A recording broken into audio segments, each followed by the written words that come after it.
Hi friends, Reverend Katie here, back with day 12 of our Advent devotional series, The Weary World Rejoices by Kate Bowler. And we are in the second week of Advent, the week of peace. And our theme this week from Kate is the promise of compassion. And our title today is The Answer to the Question. And our devotional reading today basically says that you can just assume the answer to every question, be it those questions we have about ourselves, about others. Every answer is compassion. And compassion, in Father Boyle's examples, is not just a surface gesture or a hallmark emotion, but a full-bodied empathy with arms and legs. Compassion doesn't judge, but listens, and then gets busy meeting the need. So our first question for reflection today is, what question or worry is spinning around in your mind right now? Imagine the answer is compassion. How does that sit with you? Well, the question I always ask myself is, am I doing enough? It's a hard question that I think a lot of us brush up against. And if the answer to that is compassion, I guess the question is, am I being compassionate towards myself, towards others? And I think sometimes we're hardest on ourselves when it comes to compassion. I think we show it to ourselves often the least, when it might be who needs it the most. Our second question is, where or to whom do you struggle to extend compassion? Why do you think that is? Well, other than myself, I think I can sometimes struggle with compassion for people who I'm arguing with, or people I'm frustrated with, or, those disagreements, whether it's politics, life, family, any of these things. Oftentimes it can be hard to take ourselves out of our own shoes and to put ourselves in somebody else's, because that's really, we have to step beyond ourselves first.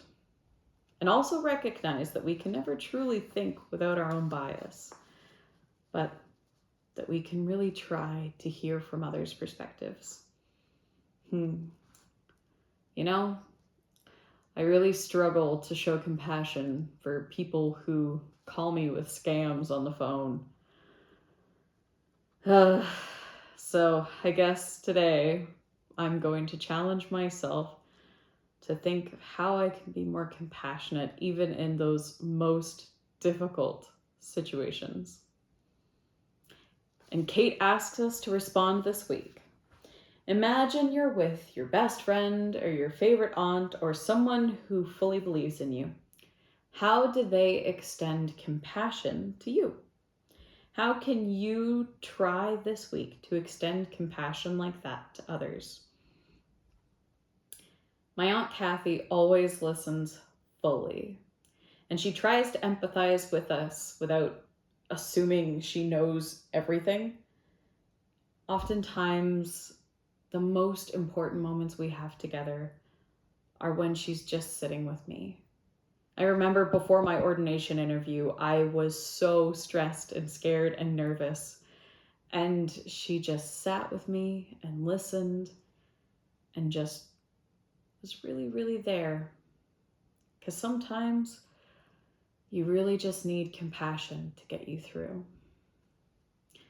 So this week, I'm going to do what she does, and I'm going to follow that example of listening without assuming, because I think that's the best way we can show compassion to one another. And my friends, of course, we cannot close without our blessing. A blessing for compassion for all. Blessed are we, God's beloved, whether we bask in happiness of a season of opportunities or find ourselves bracing against a fresh storm of hard things. Blessed are you who are sad and sore, waiting for the next breath to come more easily. You are here and you are loved. Blessed are you who carry your joy openly in the happiness of longings fulfilled. You are here and you are loved. Welcome all, look around. We might change places tomorrow, but for now, we're all together as those who are the beloved of God. We have been looped together into the wideness of God's compassion, into the kinship of the imperfect who are perfectly loved. Blessed are we, eyes wide open to the fact that there's nothing like it. This love that generates love exponentially. It doesn't detract, it only gives. Here in Advent, we see its coming, gentle as the dawn, healing as sunlight. Love that actively grows us into our truest selves. People who can love just like that.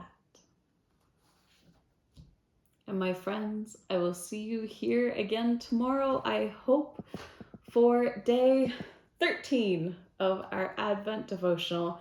And until then, I bid you a wonderful day. All right, bye-bye.